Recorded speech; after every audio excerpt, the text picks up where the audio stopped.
Olá, pessoal.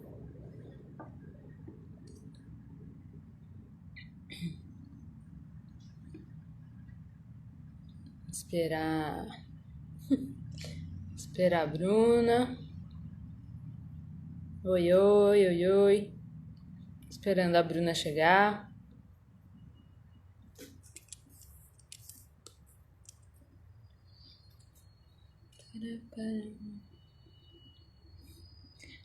Só um segundinho, pessoal. Esperando a Bruna vir. E já já a gente começa.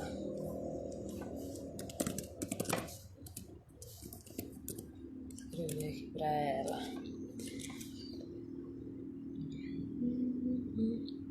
Bom, hoje a gente vai falar hoje é de criptografia. E aqui a Bruna chegou. Nanda chegou. Hoje vamos fazer uma live diferente, um pouquinho diferente, porque vamos conversar. Vai ter duas rodadas. A primeira eu e a Bruna, como de costume, e aí a segunda entra a Nanda, que eu já vou apresentar também. Deixa eu aceitar a Bruna.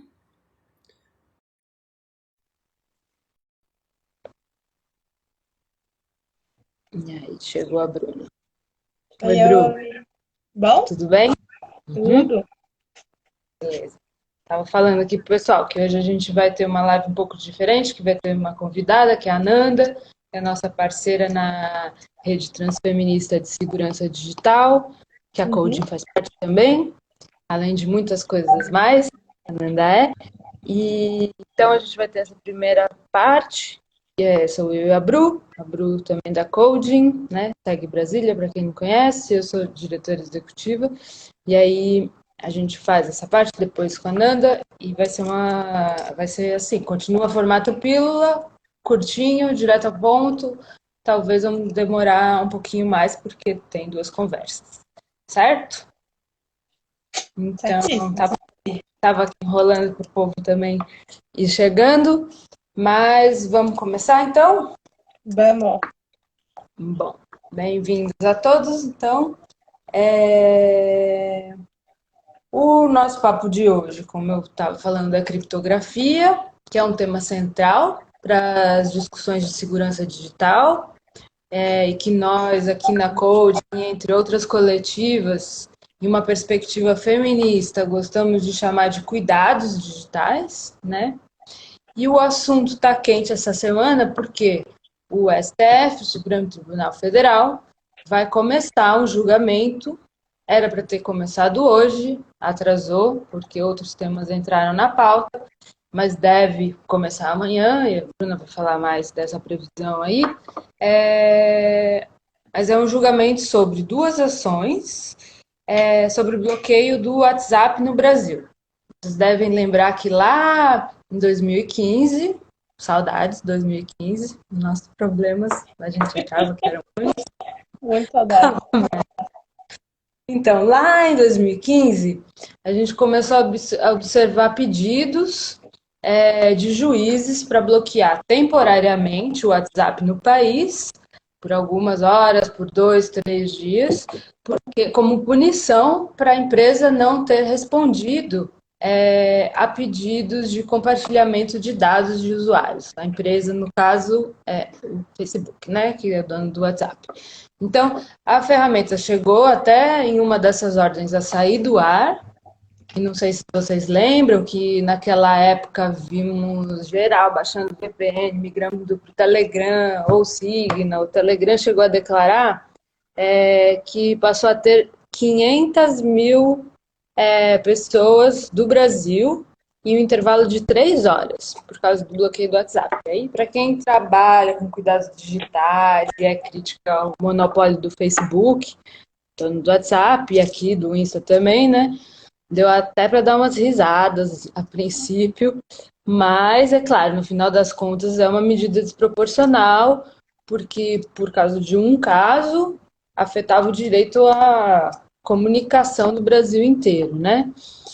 E o pior é que essas ordens judiciais eram resultado de uma interpretação toda equivocada do Marco Civil da internet, que ironicamente, foi uma lei que a gente, organizações da sociedade civil que se dedicam a discutir direitos humanos, internet, a gente batalhou muito no texto dessa lei, para aprovar essa lei. Então, no decorrer daquele ano e no outro ano seguinte, em 2016, outras ordens judiciais foram dadas nesse mesmo sentido. Em todos os casos, se suspendeu o pedido de bloqueio, em outras instâncias, né? Se o juiz da primeira instância decide, na segunda pode cancelar. Mas a questão subiu até o Supremo Tribunal Federal e hoje, 4 anos depois de uma dessas ações que foi subindo, não hoje, né? Essa semana, vamos começar o julgamento. E aí vocês devem estar se perguntando, se eu falei que a gente ia tratar de criptografia, por que eu estou falando de STF de novo, né? Joana, Code Rights, só segue o STF, tá? Então, o que isso tem a ver com criptografia? É que em 2016, os primeiros bloqueios foram em 2015, em 2016, em meio a mais ordens de acesso a conteúdo de mensagens, o WhatsApp declarou que ia implementar criptografia ponta a ponta, a gente já vai saber o que isso quer dizer, e aí, por causa disso, não tinha mais acesso ao conteúdo das mensagens, não podia mesmo responder a nenhuma ordem judicial por questões técnicas. Então, esse julgamento que vai acontecer amanhã ou nos próximos dias é importante porque 2 pontos principais que não dizem respeito só ao WhatsApp, eu estou falando do WhatsApp porque foi a conversa e o processo que levou a isso, mas 2 pontos que afetam o jeito que a gente usa chats, né, e outros canais de comunicação na internet, e são elas. A pergunta: o juiz pode pedir para bloquear um app por não ter acesso a dados dos seus usuários, das suas usuárias, e aí deixar milhares sem conexão por causa de um caso judicial que precisava acesso a esse conteúdo? É uma das questões que está em debate. E a segunda é real mesmo essa tensão entre criptografia e pedidos de quebra de sigilo de pessoas investigadas que usam o serviço, ou a gente tem outros meios que não sejam quebrar a criptografia, né? Então a gente vai discutir na primeira parte do chat com a Bruna alguns aspectos dessas perguntas que dizem respeito ao julgamento. Depois entra a Ananda e a gente vai falar um pouco de criptografia, o que é criptografia ponta a ponta, por que ela importa. Na real, todo mundo usa criptografia hoje, mesmo sem saber que está usando, e por aí vai, tá? Então, eu vou passar para a Bruna, falei a beça, que falaram, Joana, temos que esperar as pessoas chegarem também. Então, Boa. Então, tava dando uma enroladinha, espero. Gente, o povo tá brigando aqui, quer saber se a live tem que durar menos, mais. O meu plano era live de 15 minutos, hoje maior, porque tem 2 pessoas. Depois eu quero saber o que vocês acham do tamanho das lives também. Mas então, Bruna, o julgamento era para ser hoje, não foi? Conta um pouco os posicionamentos que já tiveram e para onde estão apontando especificamente. Vamos falar primeiro dessa questão do bloqueio de serviços, depois a gente entra no tema da cripto. Boa. Já se manifestou, etc. Tá.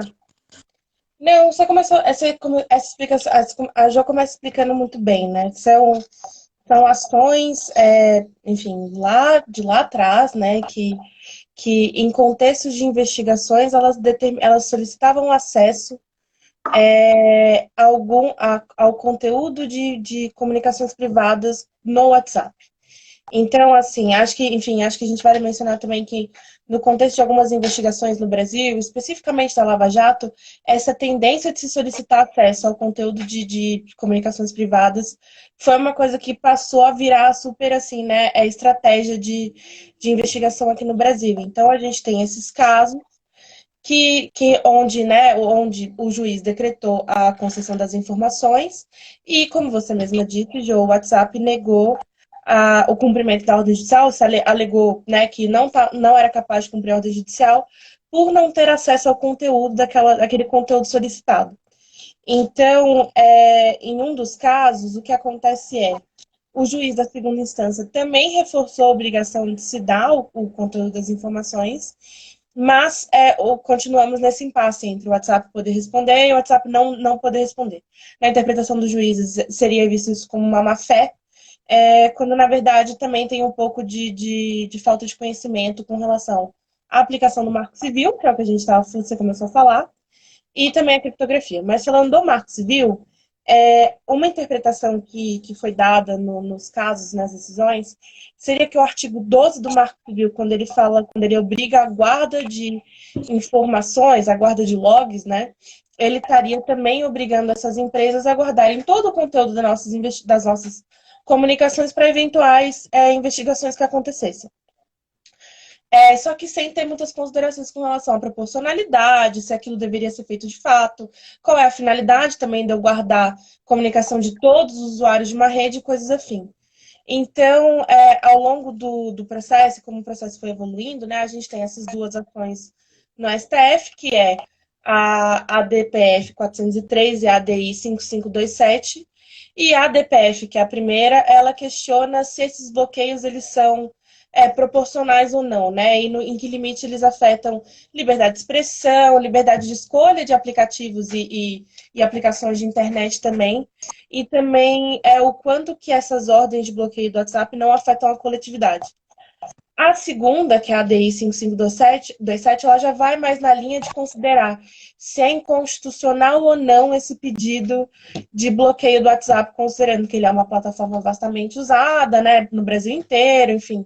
Tem até uns posicionamentos recentes que falam que o WhatsApp no Brasil está na casa dos 120 milhões de usuários, né? Então, ele questiona também isso, assim, se antidireitos como liberdade de expressão, liberdade de escolha, né, enfim, se é também constitucional eu bloquear o acesso dos brasileiros a essa plataforma que eles consideram como ser um ponto bem central das nossas comunicações diárias. Enfim, resumindo bem simplesmente é isso, assim. Mas e o bloqueio? Então, o que que falaram até agora? Quem se manifestou? Né, teve manifestação já de MP, enfim, A gente tem... sobre o bloqueio. Então, a tendência aí, qual que é o seu feeling de que tipo de apreciação vão ter sobre o bloqueio? E aí depois a gente fala da criptografia. Bom, a gente tem algumas, né, nesse processo a gente tem manifestações tanto de institutos de pesquisa e pessoas que quiseram também, que pediram para entrar, né, então são os amigos, e também, enfim, daquelas pessoas que são instadas a falar no processo. Então, desses pronunciamentos relevantes nesse processo inteiro, acho que vale destacar um pouco do Ministério Público Federal, né, ele protocolou ontem uma petição nova no processo, que ele reconhece um pouco a importância do WhatsApp, né, para as comunicações dos usuários, e também o tanto que ele é capilarizado no Brasil e tudo mais, mas ele também falha em reconhecer alguns processos como o da criptografia e o da arquitetura de rede também, como que isso funciona, assim. Então, esse é um ponto. Assim, nas falas, a gente tem há uns anos atrás também a gente teve uma audiência pública, né, que foi realizada pela ministra Rosa Weber, que é relatora de uma das ações, que ela basicamente queria entender se era real ou não essa alegação do Facebook de que não poderia cumprir a ordem judicial. Então, ela faz uma audiência pública em 2017, convidando a academia e outras pessoas a comentarem, falarem de criptografia e também outros pontos que eles acham, assim. Mas, de uma maneira geral, boa parte das pessoas que já se pronunciaram nesse processo acham também desproporcional, né, o bloqueio do aplicativo. Acha que isso, né, que esse equilíbrio, esse balanço, né, entre coletividade e investigações específicas, a coletividade deveria ser a que deveria ter mais atenção nesse cenário, né, e que também algumas medidas como essa ideia de se pedir a quebra, né, a quebra ou acesso a informações privadas, comunicações privadas, também é um pouco desrespeitosa de direitos como o da privacidade, né, vida privada, algumas outras coisas que estão na nossa Constituição. Mas, assim, em termos de posicionamentos, a gente tem posicionamentos super relevantes até hoje, assim, tem o do Nick BR, né, núcleo do ponto BR. A gente tem também do Lapin barra Instituto O Beta, né? comitê é uma parte do comitê gestor da internet que traz pareceres técnicos, né? E tentando sempre preservar a arquitetura da rede. Isso. Desculpa. Não, imagina. E também, eu acho que um último ponto também nisso é que muitas pessoas questionam a própria aplicação do Marco Civil nesse cenário, né? Que o ponto do guarda de log é um ponto que foi super importante na discussão do Marco Civil, é super importante especificamente para esses pontos de acesso a determinadas informações, né? Muito para também atender algum pleito da Polícia Federal, de algumas, né, alguns entes do Estado que trabalham com isso, mas também tem uma linha de que a interpretação que foi dada ela é um pouco equivocada, porque o Marco Civil ele não fala do bloqueio de aplicativos especificamente, ele fala da interrupção da atividade, né? Ele fala, enfim, de algumas adequações para isso, mas em nenhum texto do Marco Civil, em nenhum trecho vocês vão achar que o Marco Civil fala que tem que ser bloqueado a aplicação que, entendeu? Então, esse é um ponto. Na verdade, de impedir a atividade das aplicações, mas em caso em que elas violem a privacidade dos seus usuários, né? É o contrário, meio que interpretaram ao revés, tipo, Ao revés, exatamente. dando os dados dos usuários, logo, das usuárias, eu não gosto nem da palavra usuário, quem tiver uma palavra melhor, os consumidores, mas às vezes mas aí ele fala assim, o Marco Civil, as aplicações de internet, esses serviços de internet precisam proteger os dados dos consumidores. Se tiver violações, vocês podem ter penalidades graduais e que pode chegar num eventual bloqueio. Não fala em bloqueio específico, mas pode ser entendido como tipos de impedimento da atividade, né? Sim. Aí os juízes foram lá e entenderam tudo ao contrário. Estão punindo com bloqueio pelo fato desses provedores não concederem esses dados. E aí eles não, a princípio, antes de ter a criptografia, uma das desculpas, uma das argumentações para não ceder esses dados é que tem processos de acordos internacionais, né, que são chamados MLATs, Multilateral Agreements, acordos multilaterais internacionais, para fazer com que os law enforcement, as forças de polícia, né, quando seja o caso mesmo específico, doem, né, forneçam esses dados. Então, é uma reviravolta aí na interpretação do Marco Civil, uma reviravolta bem louca. Não, e tem outro ponto. Não, só um outro super pontinho também, que assim, a audiência da Rosa sobre criptografia, ela queria basicamente saber se o pedido das ordens judiciais ele era cumprível ou não. Então, assim, é meio princípio de direito, né? Do tipo, na linha de que se o princípio ele é impossível, se o pedido, né, da ordem judicial ele não pode ser atendido, não é um descumprimento, né, no fim das contas. Então, é mais ou menos isso que eles estão tentando, que eles tentaram olhar na audiência para saber se é razoável esse bloqueio e também, enfim, se valeria a pena também a gente comprometer toda uma infraestrutura de rede e pensando ali também que isso poderia resvalar sobre outras coisas de internet, se valeria a pena a gente comprometer e pensar em bloqueio de WhatsApp, sendo que para o paralelo de telecomunicações esse bloqueio nunca foi aceito. Acho que isso é um ponto até do ITF em uma das audiências também, de que era muito importante a gente pensar também que esses bloqueios eles eram limitadores também da liberdade de expressão. E você vê que no julgamento pode sair alguma decisão no sentido de ameaçar a criptografia no Brasil? Eu espero que não, né? Acho que é um pouco cedo. Tem argumentos assim, quais são, né? Claro. Enfim, acho que a gente é isso, né? É o argumento, assim, todo isso, apesar da razão do ponto central dos pedidos não ser de fato a criptografia, ela se torna um ponto central nesse julgamento, porque ela é a razão do descumprimento, né, da ordem judicial. Então, é, e também, como eu tinha falado um pouco antes, essa linha, né, de agentes de investigação também optarem e verem a quebra da criptografia como fonte única de investigação para a internet. Então, isso é um perigo, né, que a gente tem. Acho que, eventualmente, a gente. Alguns dos pedidos, alguns dos pontos, salvo engano, do Ministério Público Federal fala disso, ele fala desse acesso excepcional, né? Sem colocar muito claro o que é esse acesso excepcional. Mas, em poucas palavras, também não entrando no que a Nanda vai falar, o acesso seria um pedido de interceptação da polícia para essa comunicação, né? Então, por exemplo, a mensagem que eu trocaria com a Joana, a polícia teria como acessar de qual maneira não definida, mas que gostaria de ter acesso. Só que é muito importante a gente pensar nisso.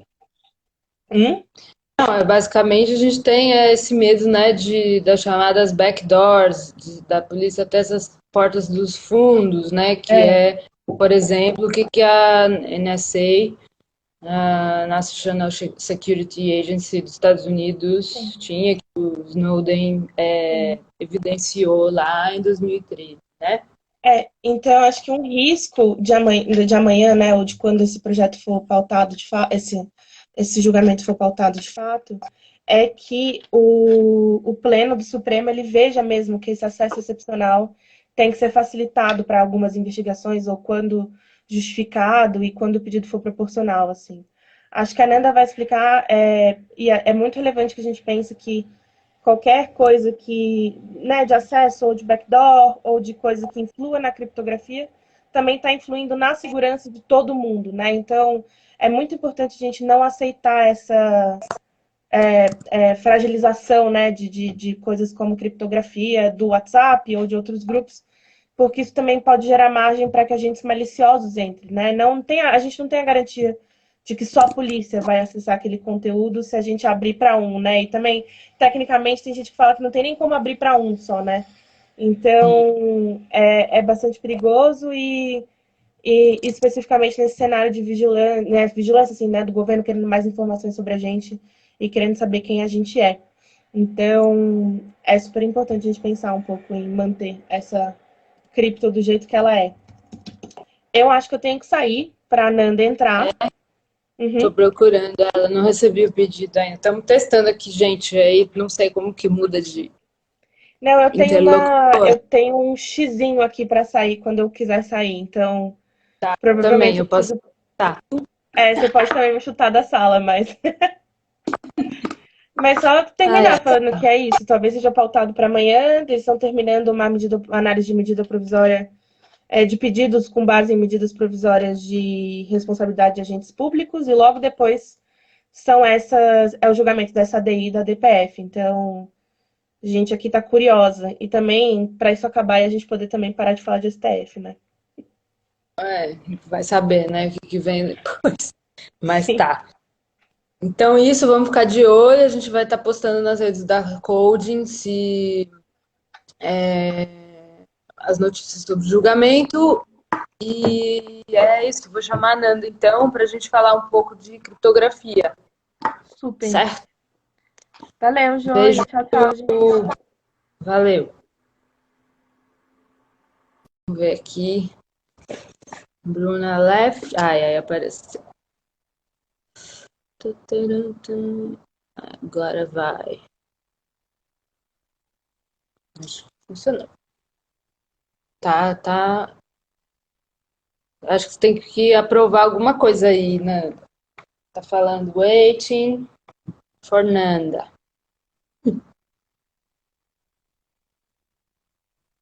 Bom, enquanto a Nanda não se junta, deixa eu perguntar aqui no chat.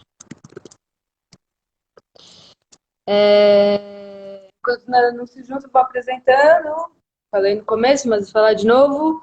A Nanda é parceira da Coding, faz parte da rede transfeminista de segurança digital, de cuidados digitais, que a gente faz parte. E aí, Nana, tô esperando aqui. Eu já consegui chamar, você precisa aceitar alguma coisa. Tá, vem de novo. Aqui, vou te chamar, te add. Te chamei. Aê, tá vindo? Vem, Ananda. Oi, E aí, você tá de lado. eu tô de lado? Tô de ladinho. Tá. Peraí, então. Deixa eu ver o que Pode eu ser assim faço aqui. também, talvez o povo fique meio Não, tá tonto. bom. Peraí, deixa eu fazer vários ajustes aqui, porque tem um spot aqui de luz na minha cara. Aham. Tá, a Ananda Isso. veio toda iluminada. Tô iluminada. Fina. Tudo bem contigo? Tudo jóia.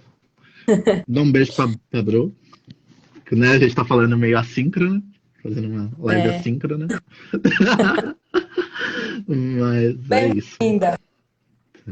Então, Nanda, Obrigado. estamos tentando fazer essas lives aí, pílulas, para falar dos nossos temas, né? Que às vezes não dá para escrever sobre tudo e tal, então para ir também desovando informação e tal. E a Uhum. ideia da segunda parte da live é justamente falar um pouco mais de criptografia, que a gente já viu que essa ação pode afetar, né, a cripto no Brasil. Então, tem uma conversa aí básica contigo sobre isso. Então, o que é a criptografia? Por que a gente precisa dela? Bom, vamos começar. Antes de começar, aliás, vou dar né, um retorno sobre a questão de usuário, porque eu acho que dá mais uma live, né? Essa questão da Uhum, nomenclatura, da história, enfim, nossa, várias coisas, né? Eu pensando já. total. Mas vamos lá, criptografia. Enfim, criptografia, né, em termos técnicos, em termos linguísticos, né, a gente está falando de uma codificação. A gente cria um conjunto de regras de linguagem onde a gente é capaz de codificar uma mensagem. Então, a criptografia ela vem de muito tempo atrás. Quem já brincou de língua do P provavelmente conhece criptografia. E né, só não tem esse acesso a esse domínio da criptografia computacional. Qual que é a diferença da criptografia computacional? Você cria esse conjunto de regras através de uma chave, né, de um número aleatório, né, que a gente chama de semente aleatória, e aí, a partir deste número, a gente gera padrões que vão codificar isso, essa mensagem, pegar essa mensagem e trancar ela com uma chave. Que a pessoa, Uhum. quem criou a criptografia, vai ter essa chave e pode distribuir um código de acesso, não é nem uma chave, né? A gente chama de chave pública, mas na verdade é como se fosse um código de comunicação para que outras pessoas consigam interpretar essa mensagem. Né? Fazendo uma analogia, é como se esse código criasse um cadeado super especial, te desse uma chave, que é a chave privada, e para essas outras pessoas dá sei lá, bate 3 vezes na porta. Né? Bate um certo número de vezes na porta que a gente vai entender que a gente vai estar se comunicando através dessa chave. Né? Inclusive por isso que né, a gente usa o cadeadinho como uma metáfora para se um serviço é seguro ou não, mas é uma forma de pensar realmente comunicações seguras dentro de uma rede. E aí a gente precisa delas justamente por isso, né? É importante manter não só um processo de privacidade. Quando a criptografia começou a se popularizar, ela começou, né, como 90% das coisas no nosso sistema capitalista liberal, começa por uma questão de mercado, porque, né, vamos garantir a confiabilidade e a integridade das compras, né? Tipo, ninguém quer perder dinheiro, ninguém quer pagar a indenização porque alguém foi roubado no meio de um processo, teve seu cartão de crédito interceptado. Então, a criptografia de túnel, né, o HTTPS, Começou para banco e compras. Ih, falhou, Ananda. É só para mim ou para todo mundo?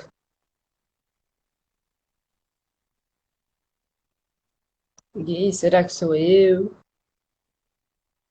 Aí, voltou?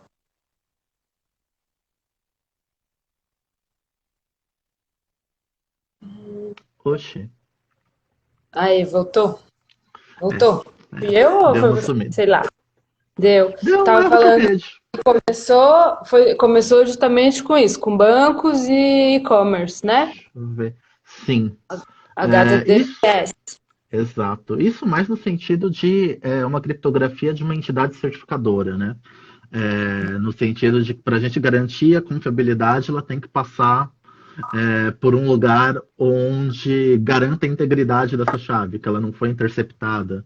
Né? No nosso caso, quando a gente está falando de criptografia de comunicação, de e-mail, de aplicativos, a gente está falando de um servidor certificador, né, que consegue validar essas chaves e ter uma credencial onde essas chaves sejam armazenadas, são as chaves públicas, né, as batidas na porta, para que as pessoas consigam verificar a integridade, né? Se aquilo mudou, se aquilo foi modificado por alguém.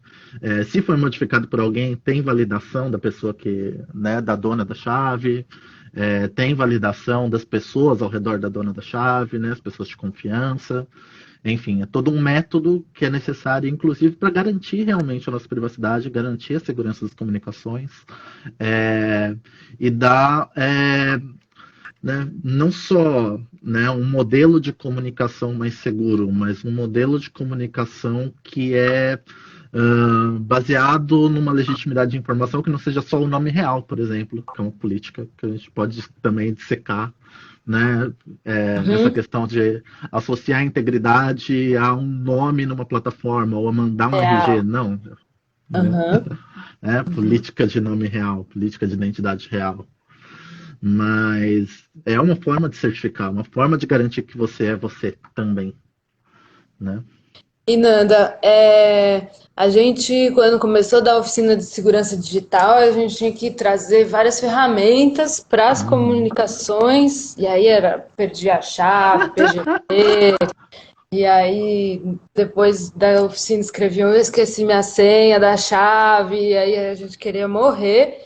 Agora, meio que as pessoas usam criptografia sem nem saber, né, que estão usando.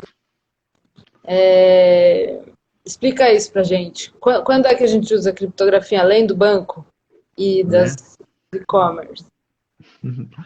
Além dessas aplicações, né, e de maioria das plataformas de internet que a gente usa também tem, né, uma criptografia, e nas nossas comunicações, né, de chat seguro, a gente também tem essa criptografia, né? Todos os chats, né, todos os aplicativos de comunicação modernos utilizam criptografia em algum ponto, né? Nem todos têm uma criptografia 100%, no sentido de que todas as comunicações são criptografadas, são codificadas dessa forma, mas todos os aplicativos possuem em algum grau um nível de autenticação, um nível de criptografia entre pares. Né? No Telegram, né, toda aquela história louca do hacker de Araraquara teria sido resolvida, por exemplo, se tivessem usado grupos secretos e chats secretos para isso, que é a forma como o Telegram coloca isso. No WhatsApp, a gente tem isso por padrão. Foi implementado, inclusive, né, o mesmo padrão, o mesmo formato de criptografia do Signal, né, que é o nosso aplicativo querido, que continua aí, anos e anos, né, desafiando a lógica de mercado. Mas, né, em teoria, o WhatsApp consegue utilizar essa criptografia bem. Já é implementado, inclusive, depois desse caso, né? Depois dessa questão dos bloqueios. Não foi o único, também o Brasil não foi o único país, né, a pedir para o Facebook liberar esses acessos, liberar esses dados. Então, acabou servindo como uma desculpa também, tipo, não vamos liberar acesso por conta da criptografia. Né? Jô já falou isso, inclusive. Mas... Vocês não conseguem mesmo acessar nossas mensagens? Por ordem judicial, se for o caso, assim? Será? Eu não sei, né? A gente não sabe, porque é isso. Né? Quando a gente fala do Signal, que é um aplicativo de código aberto, a gente garante que, por mais que nem todas as pessoas saibam programar, por mais que nem todas as pessoas saibam ler um código, existe uma comunidade de pessoas dedicadas à programação, dedicadas à criptografia, dedicadas à segurança, que são capazes de auditar aquele código, né? De fazer uma auditoria externa, uma auditoria pública desse código. né, do que está acontecendo no servidor, se o servidor está armazenando chave ou não, se está tendo erros nesse servidor na hora de armazenar essas chaves, se está tendo algum erro, uma falha de vulnerabilidade, se tem as tal backdoors, né, as portas dos fundos, onde uma pessoa que está atacando, ou mesmo, né, a polícia ou outros órgãos consigam acessar esses dados através de uma falha de software, né, de um bug, de uma vulnerabilidade, né, de um exploit, enfim, de várias maneiras que isso possa ser explorado. E isso garante que esse código seja fluido, né? Que todo mundo tenha um nível de confiabilidade nesse código que seja público, né? Quando a gente está falando de uma instituição como o Facebook, né, que abocanha empresa atrás de empresa, a gente sabe que está num data center em algum lugar do mundo, provavelmente em vários lugares do mundo, porque, né, tecnologias de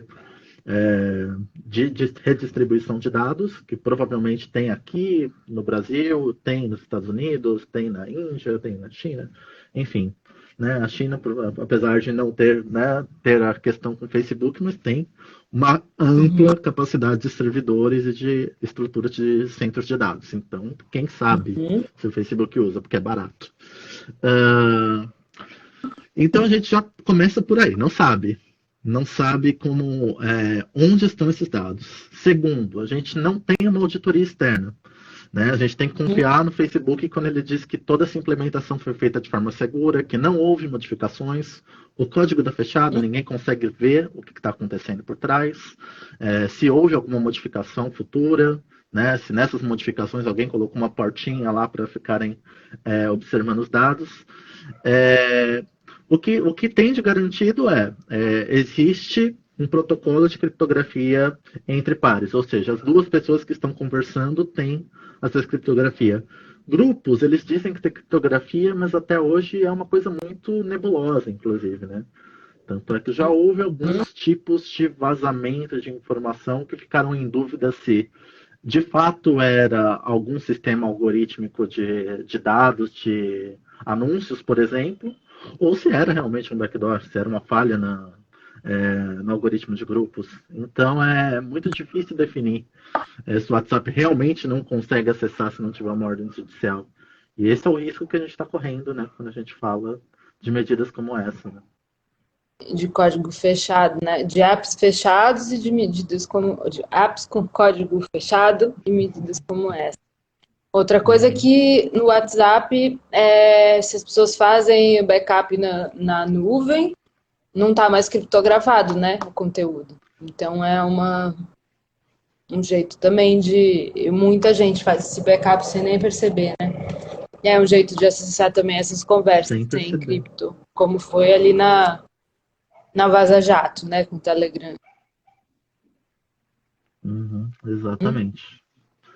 A questão do backup da nuvem é super séria porque é aquela questão que a gente fala dos... Né, infelizmente, nesse momento, quando a gente fala de criptografia e fala de segurança como um todo, as grandes plataformas elas têm esse problema do opt-in e opt-out, né? Ou seja, você tem que optar por segurança. A segurança não é um serviço que você vem por padrão.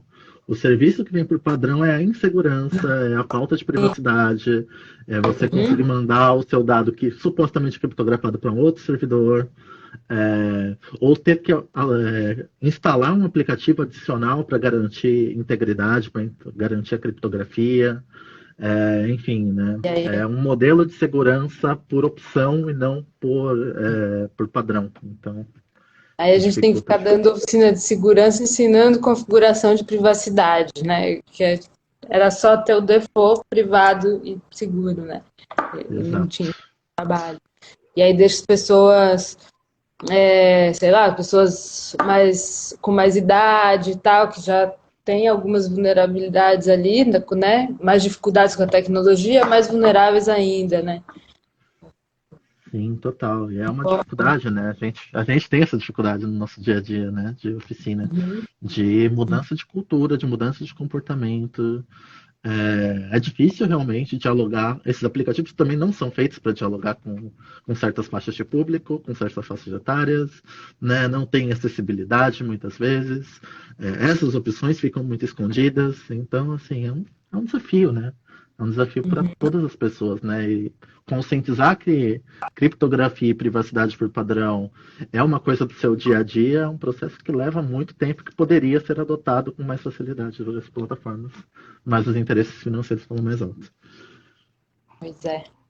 Então, para terminar, porque a gente queria fazer, a gente tá só estamos experimentando mesmo formatos, tamanhos das lives, convida a gente, quanto tempo dura, vendo quanto tempo o povo fica, então, mas a tentativa é também fazer as conversas curtas, então eu vou fazer só mais a última pergunta.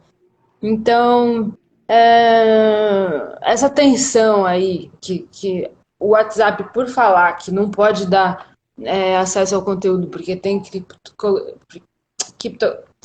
criptografia, acaba criando, ela é verdadeira? Ou a gente pode falar em ter criptografia, ter segurança para todos e, ao mesmo tempo, poder encaminhar investigações judiciais que precisam ser encaminhadas, motivadas, quando motivadas, com indícios e tudo mais. Tanto este caso, né, específico, né, que agora o STF está julgando, né, como alguns outros casos que já aconteceram, né, inclusive de operações no Brasil e fora do Brasil, né, de operações de caça, de combate à pedofilia, de combate a materiais de tráfico sexual, enfim, né, todas as pautas que realmente importam nessa situação, né, de entender quais são esses limiares entre a privacidade e o abuso, né, do anonimato. E aí já Uhum, começa a diferença, né? Eu acho que privacidade e anonimato já tem muita diferença. E o uhum, anonimato que a gente está falando, o anonimato seguro, é diferente também, do anonimato de um perpetrador, um anonimato de má fé, por exemplo. Então, acho uhum, que um dos primeiros lugares onde a gente olha é nesse sentido, né? Entender que o direito à privacidade não é o direito a esconder um criminoso, né? A uhum, esconder uma pessoa que pratica um ato contra a humanidade. Não, né? São coisas diferentes. Inclusive, né, nesses casos, o uso dessa ideia, que é uma falsa simetria, de você precisar quebrar o sigilo para entender, né, tipo, e quebrar a privacidade por padrão, para conseguir entender o que aconteceu em um determinado caso, acaba sendo também uma desculpa, não só institucional, mas uma desculpa do porquê não só não implementar a criptografia, mas também uma mudança de narrativa de quem usa a criptografia, né? A criminalização da criptografia, né, que sempre bate muito mais na gente que está trabalhando com direitos humanos do que uhum, realmente em quem está perpetrando um crime. E acima de tudo isso, todos os métodos que a gente discute, todos os métodos que a gente está usando já são usados por esses grupos, né? O que vaza uhum, geralmente vaza ou por uma falha humana ou justamente por uma dessas portas de fundo. Ou seja, acaba sendo o feitiço se tornando contra o feiticeiro. Essas uhum, portas de fundo acabam permitindo que essas situações sejam reveladas, mas não necessariamente elas são uma desculpa para implementar uma backdoor ou uma desculpa para cancelar a privacidade de todas as pessoas. Ela acaba sendo um lugar cômodo de dizer para as pessoas: olha, se a gente colocar ferramentas de privacidade, a gente vai estar incentivando o crime. E não é necessariamente isso.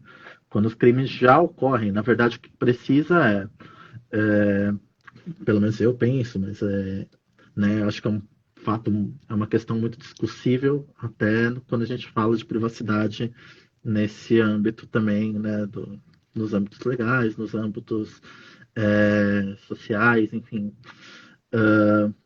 Muito mais relevante quando você tem transparência pública e privacidade entre pessoas, onde você pode efetivamente pedir uma quebra de sigilo de uma pessoa específica sendo investigada, ainda que esses mecanismos também sejam quebrados, a gente sabe bem, do que necessariamente simplesmente dizer a gente precisa mexer na estrutura do Marco Civil da internet, a gente precisa mexer na estrutura de comunicação no Brasil para conseguir lidar com os casos. Isso mostra um nível de ineficiência, mostra até uma vulnerabilidade, né, desses próprios órgãos que são reguladores, né, porque eles dizem que vão investigar um caso, mas eles não têm meios, né? Então, assim, a forma de eles terem meios de investigação e meios de criar vigilância é quebrar a privacidade e não necessariamente utilizar novas técnicas e novas abordagens, novos paradigmas de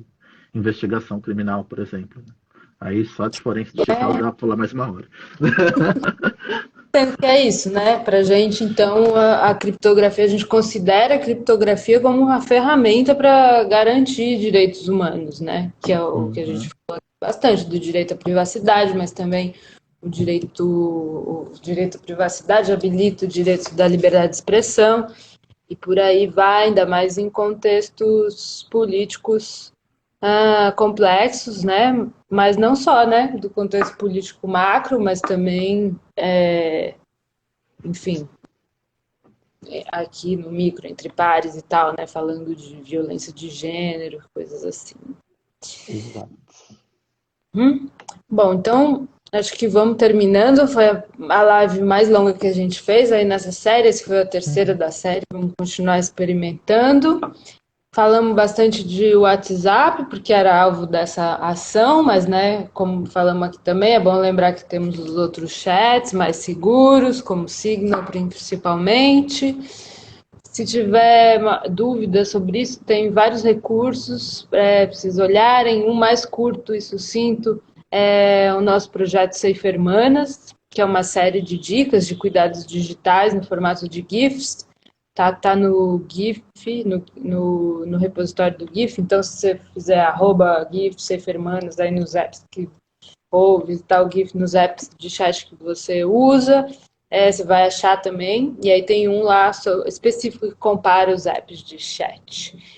E é isso, eu acho que seguimos. Se vocês gostarem, mandem amor. Se não gostarem, mandem amor também, porque tentamos. Por favor, tá precisando um pouquinho também. E a gente vai postar aí no IGTV e vou ver se a gente baixa. Ainda estou vendo, é um saco isso no cross-plataforma para funcionar. Ainda estamos se entendendo aí, mas vamos tentar postar no YouTube para passar para mais pessoas que não têm Instagram. Semana que vem a gente está de volta com um tema que a gente não resolveu ainda qual vai ser. Então fiquem de olho. Obrigada, Nanda. Obrigada, Jô. Beijo. Beijos. Tchau, tchau.